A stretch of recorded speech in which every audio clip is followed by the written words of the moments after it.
sommes aujourd'hui le vendredi 28 novembre 2014 et c'est pour nous un plaisir, madame, messieurs, de vous retrouver pour cette nouvelle édition du journal sur Nyota Télévision. Merci de nous avoir choisis pour vous informer.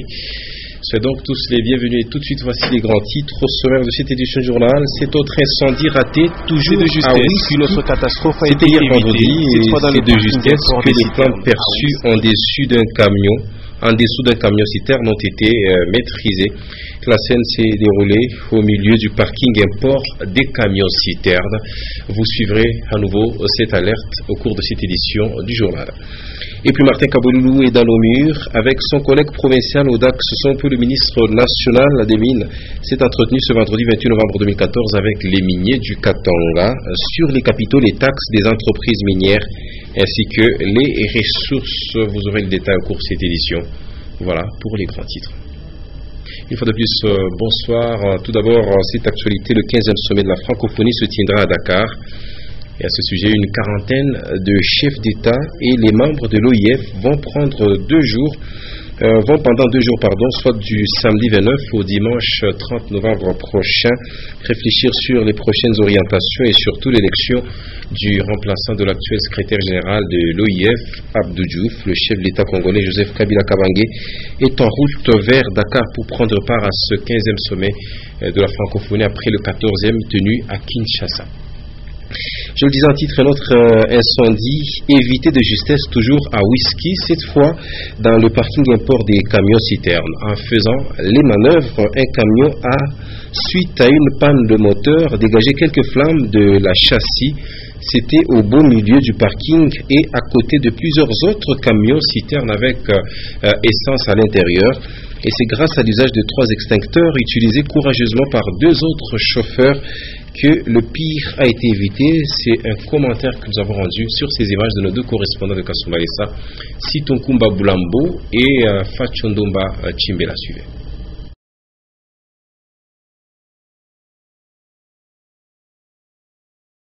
Whisky, à quelques dizaines de mètres du récent sinistre.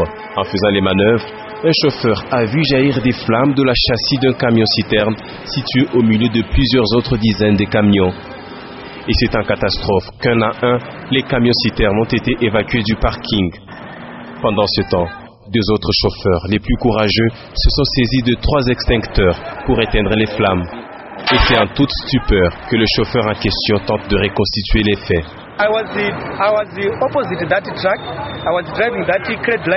Je conduisais les camions rouges qui se trouvent de l'autre côté. En sortant, nous avons vu la fumée en dessous du track et je suis descendu pour dire au chauffeur qu'il y avait des flammes sous son camion. C'est ainsi que j'ai pris un extincteur pour éteindre le feu.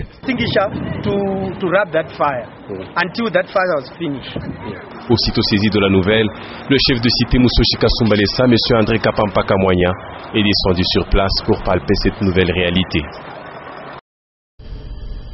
Voilà, il y a donc eu plus de peur que de mal. On va rester un moment à Kasumbalesa, où certains grands brûlés de whisky s'estiment abandonnés par les autorités de la province du Katanga. Et puisque ceux acheminés jusqu'à Lubumbashi sont soignés aux frais du gouvernement provincial du Katanga et ceux restés à Kasumbalesa sont censés être pris en charge par la cité Moussochi Kasumbalesa. Mais celle-ci n'a pas encore disponibilisé jusque-là les moyens nécessaires pour leur prise en charge. Suivez. Après l'incendie déploré au village Whisky, il y a quelques jours, plusieurs grands brûlés ont été acheminés à Lubumbashi. D'autres sont restés dans les centres de santé de Kasumbalesa. Et ceux restés à Kasumbalesa se déclarent quelque peu abandonnés. En ce qui concerne les soins, nous sommes pris en charge seulement par l'hôpital, mais les soins ne sont pas de bonne qualité. Le personnel soignant fait ce qu'il peut, à la limite de ses moyens. Le 25, on a contacté le chef de cité. Il nous a dit de les soigner par nos propres fonds. Et après, on va faire les factures au chef de cité. A noter que tous les brûlés de whisky acheminés à Lubumbashi sont pris en charge aux frais du gouvernement provincial du Katanga. Mais ceux restés à Kasumbalesa devraient être pris en charge par le bureau de la cité Moussochi Kasumbalesa, qui jusque-là n'a pas encore mis la main à la poche, faute de moyens. Voilà, c'était encore là les images de nos deux correspondants, Sito Kumba Boulambo et Fachandomba de Kasumba Dessa. Autre chose à présent, la République démocratique du Congo, je le disais en titre, a été déclarée dernièrement pays conforme à l'ITIE. Et cette initiative consiste à déclarer des capitaux, les ressources, les taxes des entreprises minières ainsi que extractives. À ce jour au Katanga, Martin Kabouloulou, ministre national des Mines, a été invité pour analyser la question des entreprises récalcitrantes par Odax Sompoué, son collègue provincial. Je vous propose de suivre M. Thierry Mbala, chef d'antenne ITIE. Il s'est exprimé au micro de Célestin Mugaza sur ces images de Richard Chimba. La venue du ministre national de Mines, son Excellence M. Martin Kabouloulou, ici dans notre province, n'est pas du tout fait du hasard. Il est venu ici essentiellement pour une mission très importante qui a été l'appui du gouvernement face à l'initiative pour la transparence dans les industries extractives ITE. L'appui face aux entreprises récalcitrantes qui résistent encore à fournir les informations sur leur production, sur plusieurs informations, notamment sur l'emploi, l'effectif des emplois, sur la propriété réelle, leur structure du capital et sur les différents paiements qu'ils ont effectués. Et ces entreprises refusent catégoriquement à fournir les informations. Nous avons eu une chaîne d'entreprises. Il y avait 67 entreprises dans la province du Katanga qui participent à l'initiative, qui sont inclus dans notre périmètre. Alors sur les 67, nous avons eu 6 entreprises qui sont restées récalcitrantes. Nous avons acculé ces entreprises, nous les avons bousculées, mais hélas, jusqu'à présent, ces entreprises sont restées indéfectibles face à la demande des déclarations. Alors c'est pourquoi le ministre est venu de lui-même personnellement suivre ces entreprises sur pied. Et déjà demain, ces entreprises sont convoquées au bureau du ministère provincial de Mines pour pouvoir donner leur justificatif face à cette résistance. Et puis la salle Wantachi de l'hôtel de ville de Lumbashi a servi de cadre à la conférence débat des femmes des médias du ministère du genre ainsi que de la division de son ressort. Tout a tourné sur le genre et sur la lutte des violences faites à l'endroit de la femme et de la jeune fille. Des interventions des uns et des autres, il faudra retenir que tout le monde a un rôle à jouer en ce qui concerne l'éradication des violences faites à la femme et à la jeune fille. Pour plus de détails, suivez ce reportage signé Edouard Camp. Le ministère du genre, famille et enfants, avec la division du genre et les femmes des médias, ont réfléchi sur les différentes sortes de violences faites à la femme et à la jeune fille. L'objectif est de promouvoir le genre et outiller les femmes des médias des connaissances d'instruments juridiques sur la lutte contre les violences. Effectivement, il est là, on a pris le traitement de violence sexuelle et sexuelle. Mais, d'une manière générale, on cherche d'abord à réduire les cas de violence sexuelle et sexuelle chez les femmes. Ça veut dire établir également l'amélioration de la prise en charge. Maître Christian Mutoke a fait savoir que le concept de violence sexuelle est très étendu. Les hommes et les femmes des médias doivent bien le comprendre pour répercuter les messages de sensibilisation aux auditeurs, téléspectateurs et lecteurs. Le harcèlement sexuel, par exemple, je ne comprends pas le taxi, on peut commettre le harcèlement sexuel par téléphone. On peut commettre le harcèlement sexuel à distance, juste en faisant des commentaires plus ou moins répétés, profitant de sa position par rapport à sa victime, en usant aussi du chantage, et ce de manière persistante. Madame Kiona de la division du genre a renchéri que l'objectif global de la cellule nationale de lutte contre les violences est de contribuer à la prévention des violences et d'assurer la prise en charge des victimes.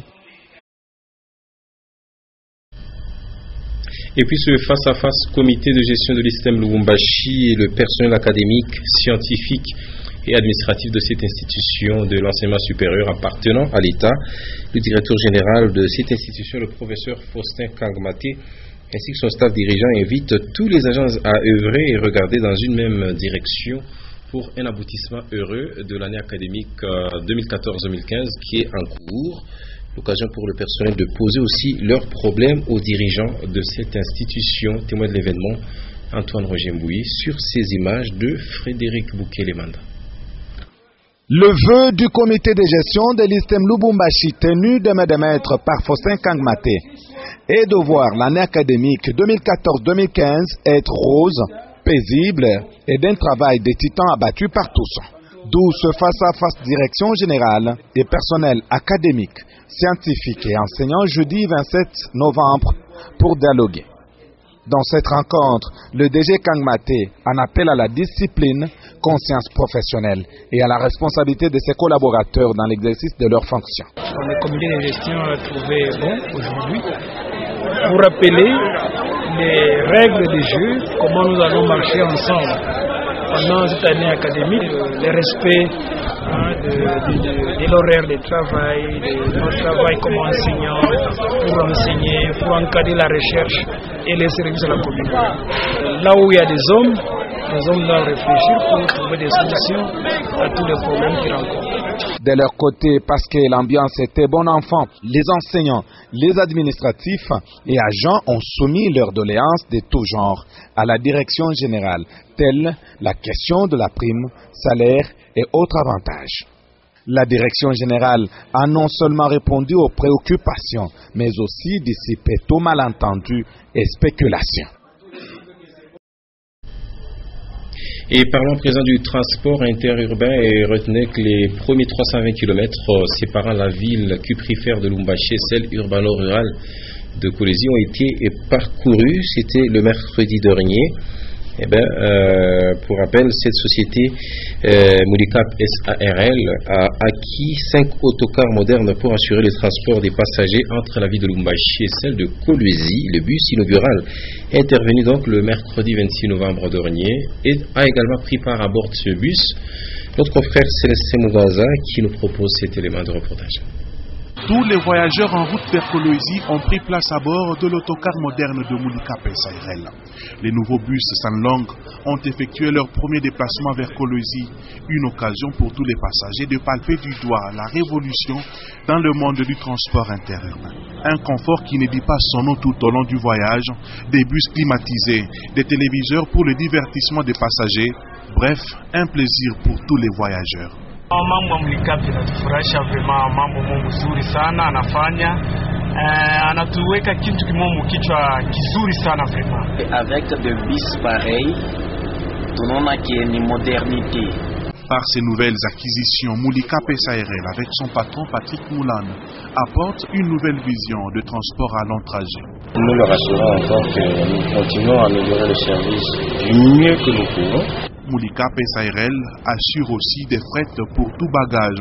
Les bagages moyens sont transportés dans les soutes des bus et les bagages lourds sont conduits à destination par des camions à fret. Conscient de sa mission, Mulicap SARL respecte le moindre détail, notamment la propreté et l'entretien de ses engins pour une bonne satisfaction de ses clients. Le confort, la sécurité et surtout la ponctualité et le respect des heures de voyage sont là les fondements de service qu'offre Mulicap SARL.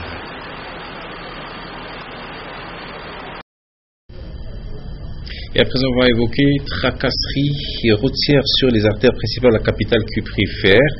Les agents de la police de circulation routière encore, eux, pointés d'un doigt accusateur. Et cette fois, ils se sont disputés la clé de contact avec un conducteur à l'angle des avenues Sendwe et Mouiro au centre commercial de Lubumbashi. Et c'est un spectacle qui a attiré les regards de certains curieux. Edouard Kanko, reportage. Au croisement des avenues Sendwe et Mouiro, le feu de signalisation indique les rouges. C'est pendant ce moment crucial que les agents de circulation routière mettent la main sur un conducteur qui n'a pas porté la ceinture de sécurité. Une situation qui a perturbé la circulation pendant une dizaine de minutes. Le chauffeur demande aux policiers de le laisser garer à côté pour s'expliquer. Mais ils ne l'entendent pas de cette oreille. Chose qui a énervé les paisibles passants qui ont décrié cette façon de gérer la circulation. Il dit que les agents de l'ordre ont exagéré. Ce n'est pas parce qu'un conducteur n'a pas porté la ceinture de sécurité qu'il faut l'arrêter au niveau des feux de signalisation. Bon nombre de conducteurs sur la ville de Lubumbashi dénoncent la tracasserie dont ils sont victimes de la part de divers services. Le fait de disputer la clé de contact avec un conducteur pour une infraction quelconque est perçu comme une exagération dans le chef des agents de l'ordre par la population. Et on va bien évidemment rester sur nos routes pour parler de cet accident de circulation survenu hier jeudi 27 novembre 2014 sur la route Kolwezi, à l'entrée même de la ville de Kolwezi, où 2 personnes ont trouvé la mort. Plusieurs blessés ont également été enregistrés. Les causes de cet accident, dans cet élément de reportage signé Rufin Kibambe sur ces images d'Etienne Ilunga. 2 morts et plusieurs blessés est le bilan de cet accident survenu sur la route Kolwezi à hauteur de la courbure Kolwezi jeudi 27 novembre aux environs des 17h. Un bus de transport en commun classique en provenance de la ville de Kolwezi est entré en collision avec un camion bien chargé des marchandises en partance pour Boukama. De l'avis d'un témoin trouvé sur le lieu, l'excès de vitesse et un manque de contrôle du chauffeur du véhicule classique seraient à la base de ce drame. Vile iranza Lubumbashi inapatikana moi kurubiri ya Kolwezi. Chauffeur atakwa ardiperdre. Le chauffeur du bus classique a perdu l'équilibre. Il est venu finir sa course dans le camion. Je ne sais pas ce qu'il a pris. Il y a 2 morts et beaucoup de blessés. Sasa anadiperdre mkurubiri. Ndio anaingia kutakwa. Ufashi blessé vya mengi. Anabeba vitu vya kumpembeni, anaingia kupori. Kamio na bakia ya kusimama, tako anaingia mpori. Ocho ba tulikuwa ba victime bangapi jusque là? Donc banasema kuna kufa bantu bade. Okay. Bantu bade. Kuna ba mwanamke na mwanaume. Epo kuna ba blessé. Okay. Ndalikuwa ba lumia. Bana ba evacuer bote bana ba pekiwa muku. Les blessés ont été acheminés rapidement à l'hôpital de référence de Fungurume pour des soins intensifs, pendant que les secouristes rassemblaient les morceaux des corps des victimes. Le chauffeur du véhicule classique, après déviation du bus dans la brousse, ce dernier a choisi la poudre d'escampette.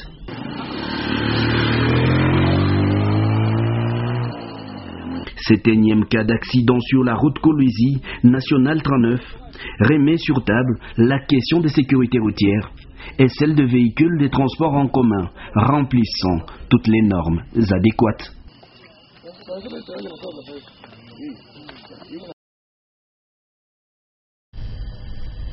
Et à présent, le condensé de l'actualité en dehors de nos frontières nationales, et vous retiendrez que François Hollande est le premier président occidental à fouler ses pieds dans un pays où sévit la fièvre Ebola. Il est arrivé donc ce vendredi 28 octobre 2014 en Guinée. Et puis, le pape François poursuit sa visite pastorale. Il est arrivé également à Ankara, c'est la capitale de la Turquie. Résumé l'actualité internationale dans ce commentaire signé Karine Kabongo-Mouloko. François Hollande visite la Guinée ce vendredi, l'un des pays le plus touchés par Ebola. Sur place, il est prévu qu'il fasse le point sur le dispositif français de lutte contre le virus qui a déjà fait plus de 5459 morts selon l'Organisation mondiale de la santé en Guinée, au Sierra Leone et au Libéria. Il faut dire qu'il s'agit de la première visite d'un président français depuis 1999. François Hollande est aussi le premier dirigeant occidental à se rendre dans l'un des pays où l'épidémie continue de flamber. D'un autre côté, la France est en faveur de la reconnaissance d'un État palestinien. Les députés français en ont débattu ce vendredi. Le ministre français des Affaires étrangères s'est exprimé à l'Assemblée pour soutenir le texte. Pour Laurent Fabius, le règlement définitif du conflit et une paix durable passe par la solution de 2 États souverains. La France reconnaîtra l'État de Palestine. La question n'est pas celle du principe, mais celle de modalité. Et la France est l'amie à la fois du peuple israélien et du peuple palestinien. Bien évidemment, cette nouvelle n'a pas réjoui Israël, qui pense que c'est une erreur. Et ce vote demeure symbolique et n'aura aucun impact sur le terrain. Le pape François est arrivé ce vendredi à Ankara en Turquie. Le Saint-Père y effectuera une visite de 3 jours, placée sous le signe du dialogue religieux et apaisement de conflits.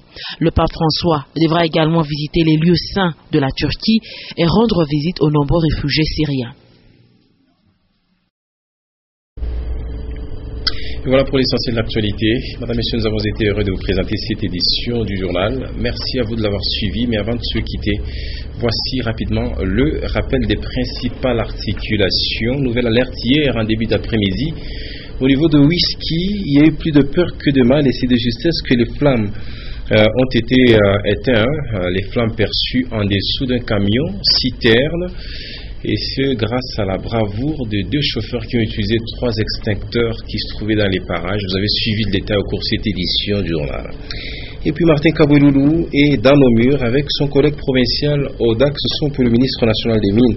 s'est entretenu ce vendredi 28 novembre 2014 avec quelques miniers du Katanga et c'était au sujet des capitaux, des taxes que doivent payer les entreprises minières ainsi que les ressources, les récalcitrants ont été mis en garde. Fin complète cette édition. Merci une fois de plus d'avoir été de notre excellente soirée et bon début du week-end à toutes et à tous en compagnie de Nyota Télévision. Au revoir.